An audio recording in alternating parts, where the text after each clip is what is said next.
Hi అండి. Good morning. ఇప్పుడైతే time వచ్చేసి 7:30 అవుతుంది.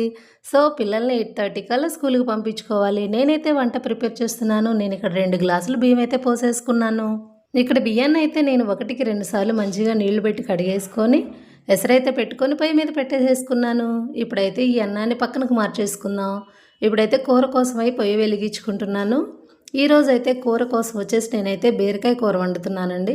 సో, ముందుగా అయితే నేనైతే కొంచెం ఆయిల్ వేసుకున్నాను. ఆ ఆయిల్ మరిగేసరికి కొద్దిగా తాలింపు దినుసులు, దాంట్లో కొంచెం ఉల్లిపాయలు ఇవైతే కొంచెం కొద్దిగా కరివేపాకు వేసుకొని ఇవి వేగినాయో లేదో ఒక్కసారి చూసుకున్న తర్వాత ఇవైతే ఏగిపోయినాయి. ఇప్పుడు మనం ముందుగా కోసి పెట్టుకున్నటువంటి బీరకాయలు, టమోటాలు ఇవైతే వేసేసుకోవాలి.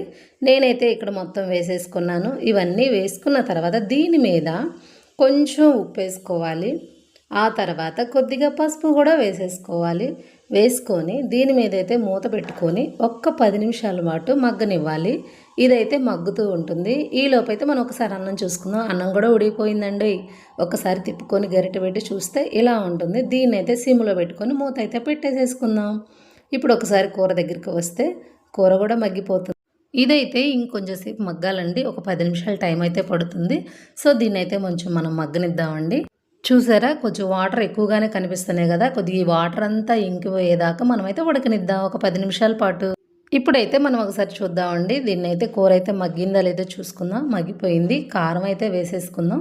కొంచెం ఒక 2 స్పూన్లు కారం వేసుకుంటున్నాను. ఎందుకంటే బీరకాయ టమాటా కదా, కొంచెం పులుపు ఉంటుంది కాబట్టి కొద్దిగా కారం వేసుకున్నాను. కొద్దిగా సాల్ట్ తగ్గింది. సో, సాల్ట్ కూడా వేసేసుకున్నాను. నా వీడియో నచ్చితే లైక్ అండ్